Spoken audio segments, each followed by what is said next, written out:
Sikiliza kisanga hiki hapa cha mshikaji wetu anaitwa Joram. Joram bwana alikuwa anaishi kwenye furaha na amani kabisa kwenye ndoa yake na mkewe Rosa.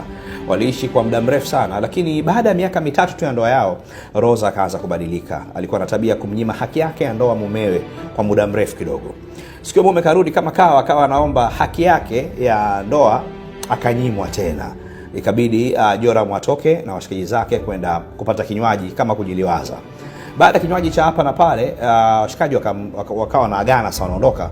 Mshikaji wake mmoja Joram akamwambia, bwana sikiliza, unaenda home? Akamwambia siwezi kwenda home saa hizi, nimezingwa na wife.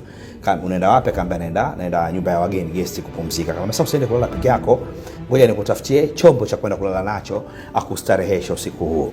So akampa namba, akamwambia hii namba nakupa, wewe utapiga, alafu ukipiga hii namba ikichombo kitakuja. Iliona naye kabisa.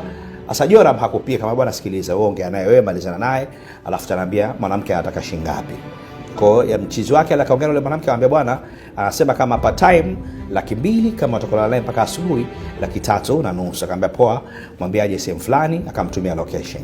Jamaa akafika eneo la tukio. Joram anamsubiri mtoto mzuri aje. Baada ya masaa mawili mlango unagongwa, anamfungulia, anayekuja mkewe. Ungekuwa ungefanyaje? Mlangoni unampokea mke wako.